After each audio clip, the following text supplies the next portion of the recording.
Hello there. Today we begin the reading of classic ghost story, The Signalman by Charles Dickens. Enjoy. Hello. Below there. When he heard a voice thus calling to him, he was standing at the door of his box, with a flag in his hand, furled round its short pole. One would have thought, considering the nature of the ground, that he could not have doubted from what quarter the voice came. But instead of looking up to where I stood on the top of the steep, cutting nearly over his head, he turned himself about and looked down the line. There was something remarkable in his manner of doing so. I could not have said for my life what. But I know it was remarkable enough to attract my notice, even though his figure was foreshortened and shadowed, down in the deep trench, and mine was high above him, so steeped in the glow of an angry sunset that I had shaded my eyes with my hand before I saw him at all. Hello! Below. From looking down the line, he turned himself about again, and, raising his eyes, saw my figure high above him. Is there any path by which I can come down and speak to you?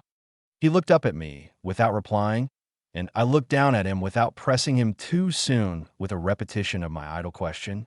Just then there came a vague vibration in the earth and air, quickly changing into a violent pulsation, and an oncoming rush that caused me to start back, as though it had force to draw me down. When such vapor as rose to my height from this rapid train had passed me, and was skimming away over the landscape, I looked down again and saw him refurling the flag he had shown while the train went by. I repeated my inquiry. After a pause, during which he seemed to regard me with fixed attention, he motioned with his rolled-up flag toward the point on my level, some 200 or 300 yards distant. I called down to him, "All right," and made for that point. There, by dint of looking closely about me, I found a rough, zigzag, descending path notched out, which I followed.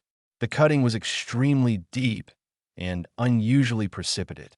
It was made through a clammy stone that became oozier and wetter as I went down. For these reasons, I found the way long enough to give me time to recall a singular air of reluctance or compulsion with which he had pointed out the path. When I came down low enough upon the zigzag descent to see him again, I saw that he was standing between the rails on the way by which the train had lately passed, in an attitude as if he were waiting for me to appear. He had his left hand at his chin, and that left elbow rested on his right hand, crossed over his breast. His attitude was one of such expectation and watchfulness that I stopped a moment, wondering at it. I resumed my downward way, and stepping out upon the level of the railroad, and drawing nearer to him, saw that he was a dark, sallow man, with a dark beard and rather heavy eyebrows. His post was in as solitary and dismal a place as ever I saw. On either side, a dripping wet wall of jagged stone, excluding all view but a strip of sky. The perspective one way only a crooked prolongation of this great dungeon. The shorter perspective in the other direction terminating in a gloomy red light, and the gloomier entrance to a black tunnel, in whose massive architecture there was a barbarous, depressing, and forbidding air. So little sunlight ever found its way to this spot that it had an earthy, deadly smell, and so much cold wind rushed through it that it struck chill to me, as if I had left the natural world. Before he stirred, I was near enough to him to have touched him. Not even then removing his eyes from mine, he stepped back one step and lifted his hand. This was a lonesome post to occupy, I said, and it had riveted my attention when I looked down from up yonder. A visitor was a rarity, I should suppose, not an unwelcome rarity, I hoped. In me, he merely saw a man who had been shut up within narrow limits all his life, and who, being at last set free, had a newly awakened interest in these great works. To such purpose I spoke to him, but I am far from sure of the terms I used. For besides that I am not happy in opening any conversation, there was something in the man that daunted me. He directed a most curious look towards the red light near the tunnel's mouth, and looked all about it, as if something were missing from it, and then looked at me. That light was part of his charge, was it not? He answered in a low voice, "Don't you know it is?" The monstrous thought came into my mind, as I perused the fixed eyes and the saturnine face, that this was a spirit, not a man. I have speculated since whether there may have been infection in his mind. In my turn, I stepped back, but in making the action, I detected in his eyes some latent fear of me. This put the monstrous thought to flight. You look at me, I said, forcing a smile, as if you had a dread of me. I was doubtful, he returned, whether I had seen you before. Where? He pointed to the red light he had looked at. There, I said, intently watchful of me. He replied, but without sound, yes. My good fellow, what should I do there? However, be that as it may, I never was there, you may swear. I think I may, he rejoined. Yes, I'm sure I may. His manner cleared, like my own. He replied to my remarks with readiness, and in well-chosen words. Had he much to do there? Yes. That was to say, he had enough responsibility to bear, but exactness and watchfulness were what was required of him, and of actual work, manual labor, he had next to none. To change that signal, to trim those lights, and to turn this iron handle now and then was all he had to do under that head. Regarding those many long and lonely hours of which I seemed to make so much, he could only say that the routine of his life had shaped itself into that form, and he had grown used to it. He had taught himself a language down here, if only to know it by sight, and to have formed his own crude ideas of its pronunciation could be called learning it. He had also worked at fractions and decimals, and tried a little algebra, but he was, and had been as a boy, a poor hand at figures. Was it necessary for him, when on duty, always to remain in that channel of damp air? And could he never rise into the sunshine from between those high stone walls? Why, that depended upon times and circumstances. Under some conditions there would be less upon the line than under others, and the same held good as to certain hours of the day and night. In bright weather, he did choose occasions for getting a little above these lower shadows, but being at all times liable to be called by his electric bell, and at such times listening for it with redoubled anxiety, the relief was less than I would suppose. He took me into his box, where there was a fire, a desk for an official book in which he had to make certain entries, a telegraphic instrument with its dial, face, and needles, and the little bell of which he had spoken. On my trusting that he would excuse the remark that he had been well educated and, I hoped I might say without offense, perhaps educated above that station, he observed that instances of slight incongruity in such wise would rarely be found wanting among large bodies of men, that he had heard it was so in workhouses, in the police force, even in that last desperate resource, the army, and that he knew it was so, more or less, in any great railway staff. He had been, when young, if I could believe it, sitting in that hut, he scarcely could, a student of natural philosophy, and had attended lectures, but he had run wild, misused his opportunities, gone down, and never risen again. He had no complaint to offer about that. He had made his bed, and he lay upon it. It was far too late to make another. All that I have here condensed, he said in a quiet manner, with his grave, dark regards divided between me and the fire. He threw in the word, sir, from time to time, and especially when he referred to his youth, as though to request me to understand that he claimed to be nothing but what I found him. He was several times interrupted by the little bell, and had to read off messages and send replies. Once he had to stand without the door, and display a flag as a train passed, and make some verbal communication to the driver. In the discharge of his duties, I observed him to be remarkably exact and vigilant, breaking off his discourse at a syllable, and remaining silent until what he had to do was done. In a word, I should have set this man down as one of the safest of men to be employed in that capacity, but for the circumstance that while he was speaking to me, he twice broke off with a fallen color, turned his face towards the little bell when it did not ring, opened the door of the hut, which was kept shut to exclude the unhealthy damp, and looked out towards the red light near the mouth of the tunnel. On both of those occasions, he came back to the fire with the inexplicable air upon him which I had remarked, without being able to define, when we were so far asunder. Said I, when I rose to leave him, "You almost make me think that I have met with a contented man. I'm afraid I must acknowledge that I said it to lead him on. I believe I used to be so," he rejoined, in the low voice in which he had first spoken. "But I am troubled, sir. I am troubled." He would have recalled the words if he could. He had said them, however, and I took them up quickly. "With what? What is your trouble?" "It is very difficult to impart, sir. It is very, very difficult to speak of. If ever you make me another visit, I will try to tell you. But I expressly intend to make you another visit. Say, when shall it be? I go off early in the morning, and I shall be on again at 10 tomorrow night, sir. I will come at 11. He thanked me and went out at the door with me. I'll show my white light, sir, he said, in his peculiar low voice, till you have found the way up. When you have found it, don't call out. And when you are at the top, don't call out.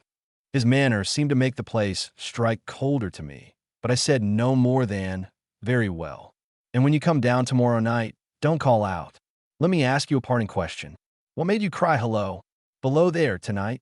Heaven knows, said I. I cried something to that effect. Not to that effect, sir. Those were the very words. I know them well. Admit those were the very words. I said them, no doubt because I saw you below. For no other reason. What other reason could I possibly have? You had no feeling that they were conveyed to you in any supernatural way. No. He wished me good night and held up his light. I walked by the side of the down line of rails with a very disagreeable sensation of a train coming behind me until I found the path. It was easier to mount than to descend, and I got back to my inn without any adventure. Punctual to my appointment, I placed my foot on the first notch of the zigzag next night as the distant clocks were striking 11. He was waiting for me at the bottom with his white light on. I have not called out, I said, when we came close together. May I speak now? By all means, sir. Good night, then, and here's my hand. Good night, sir, and here's mine.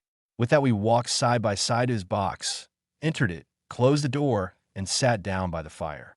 I have made up my mind, sir, he began, bending forward as soon as we were seated, and speaking in a tone but a little above a whisper, that you shall not have to ask me twice what troubles me. I took you for someone else yesterday evening. That troubles me. That mistake. No, that's someone else. Who is it? I don't know. Like me? I don't know. I never saw the face.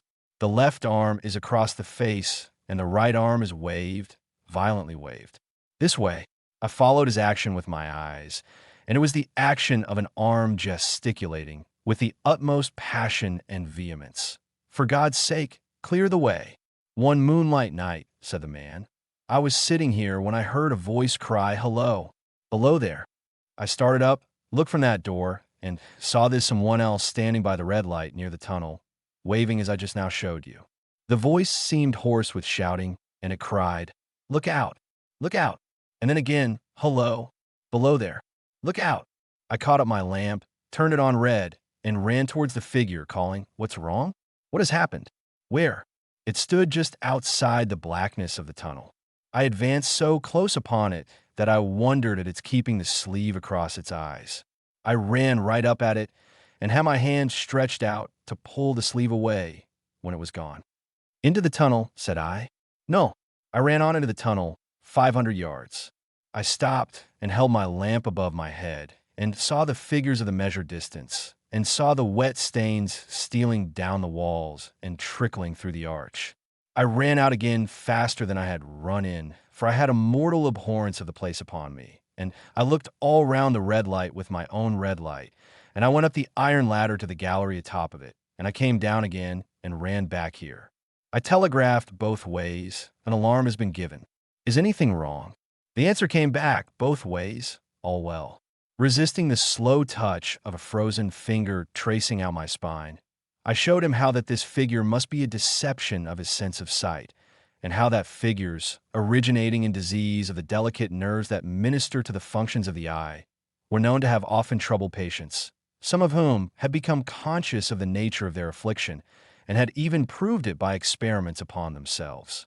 As to an imaginary cry, said I, do but listen for a moment to the wind in this unnatural valley while we speak so low, and to the wild harp it makes of the telegraph wires. That was all very well. He returned, after we had sat listening for a while, and he ought to know something of the wind and the wires, he who so often passed long winter nights there, alone and watching. But he would beg to remark that he had not finished. I again begged his pardon for being betrayed into interruptions. This, he said, again laying his hand upon my arm, and glancing over his shoulder with hollow eyes, was just a year ago. 6 or 7 months passed, and I had recovered from the surprise and shock, when one morning, as the day was breaking, I, standing at the door, looked towards the red light, and saw the specter again. He stopped with a fixed look at me. Did it cry out? No. It was silent. Did it wave its arm? No. It leaned against the shaft of a light, with both hands before the face. Like this. Once more I followed his action with my eyes. It was an action of mourning. I have seen such an attitude in stone figures on tombs. Did you go up to it? I came in and sat down, partly to collect my thoughts, partly because it had turned me faint. When I went to the door again, daylight was above me, and the ghost was gone. But nothing followed. Nothing came of this. He touched me on the arm with his forefinger twice or thrice, giving a ghastly nod each time. That very day, as a train came out of the tunnel, I noticed at a carriage window on my side what looked like a confusion of hands and heads, and something waved. I saw it just in time to signal the driver stop. He shut off and put his brake on, but the train drifted past here 150 yards or more.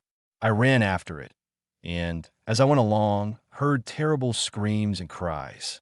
A beautiful young lady had died instantaneously in one of the compartments and was brought in here and laid down on this floor between us. Involuntarily, I pushed my chair back as I looked from the boards at which he pointed to himself. True, sir. True. Precisely as it happened, so I tell it you.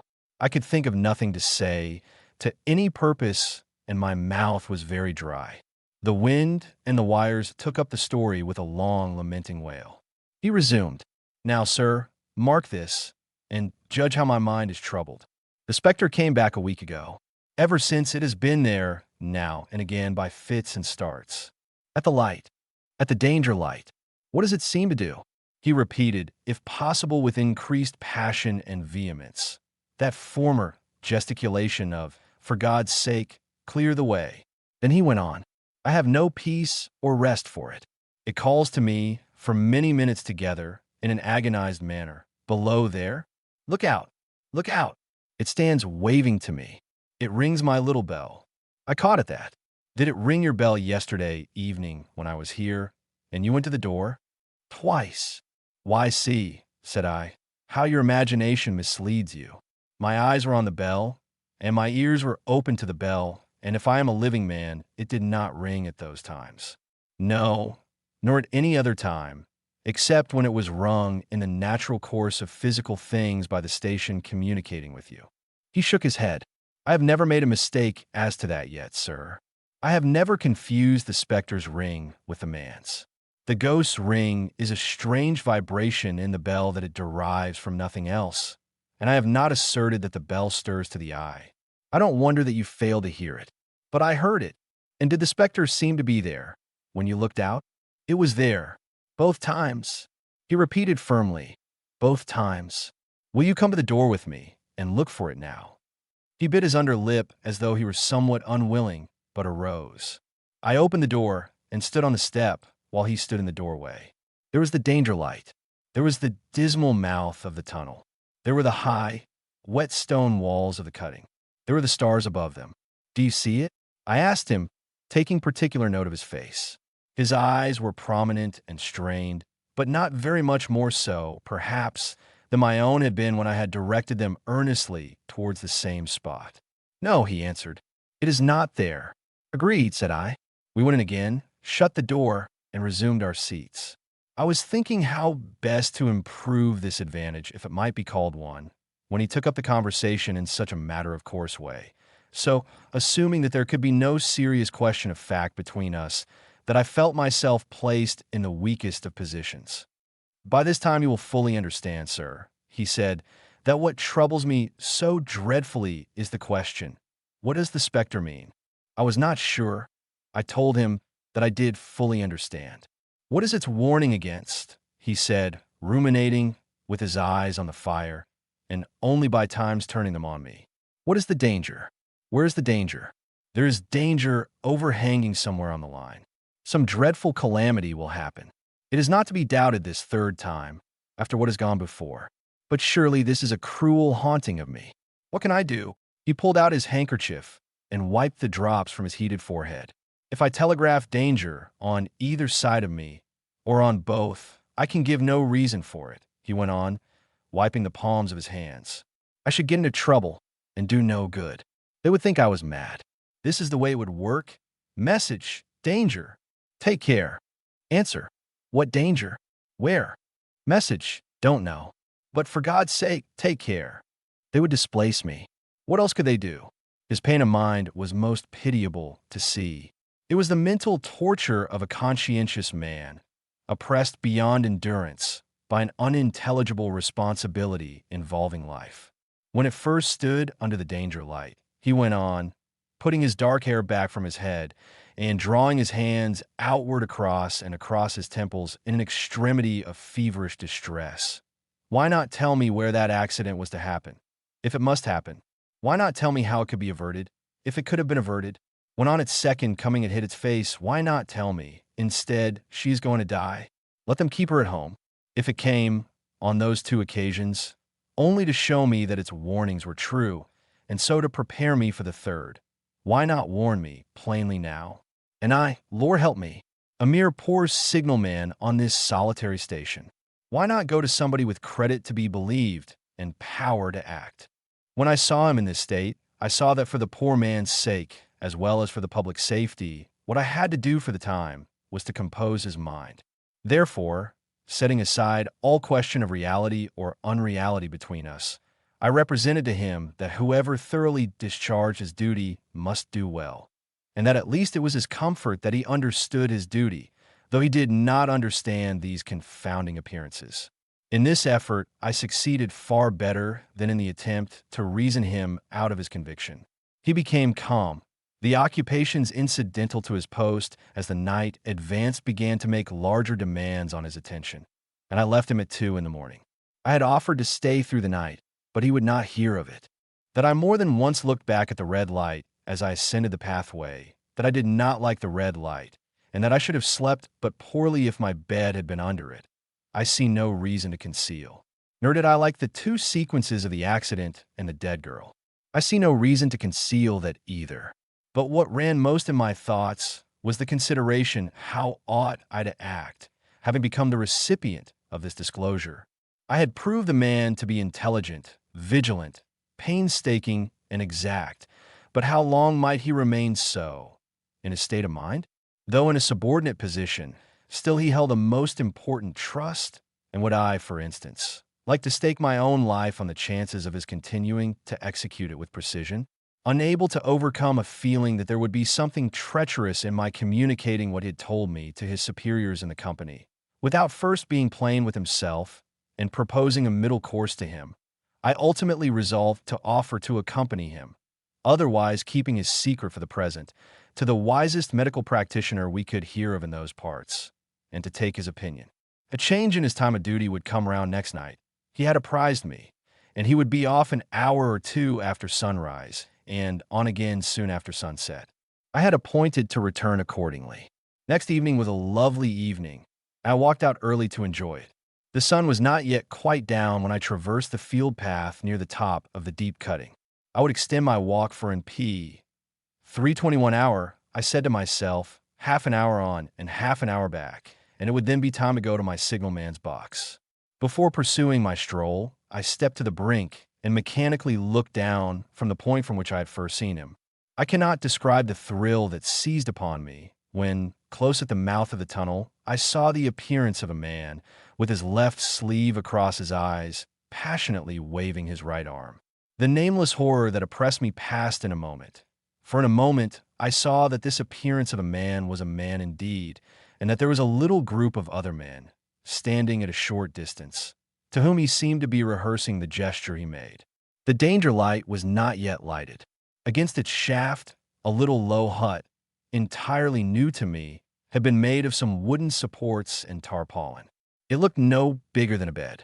With an irresistible sense that something was wrong, with a flashing self-reproachful fear that fatal mischief had come of my leaving the man there, and causing no one to be sent to overlook or correct what he did, I descended the notch path with all the speed I could make.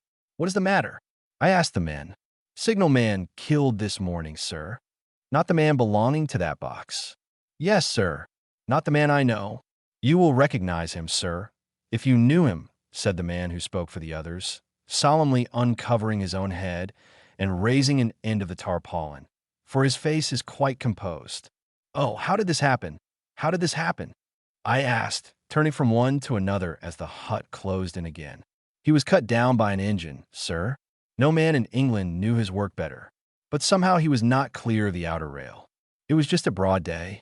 He had struck the light and had the lamp in his hand. As the engine came out of the tunnel, his back was toward her, and she cut him down. That man drove her and was showing how it happened. Show the gentleman, Tom." The man, who wore a rough, dark dress, stepped back to his former place at the mouth of the tunnel. "Coming round the curve in the tunnel, sir," he said, "I saw him at the end like as if I saw him down a perspective glass. There was no time to check speed, and I knew him to be very careful. As he didn't seem to take heed of the whistle, I shut it off when we were running down upon him and called to him as loud as I could call. 'What did you say?' I said, 'Below there. Look out! Look out! For God's sake, clear the way.' I started. It was a dreadful time, sir. I never left off calling to him. I put this arm before my eyes not to see, and I waved this arm at the last. But it was no use. Without prolonging the narrative to dwell on any one of its curious circumstances more than on any other, I may, in closing it, point out the coincidence that the warning of the engine driver included not only the words which the unfortunate signalman had repeated to me as haunting him, but also the words which I myself, not he, had attached, and that only in my own mind, to the gesticulation he had imitated. I hope you enjoyed the tale of The Signalman by Charles Dickens, a supernatural ghost story with a twist.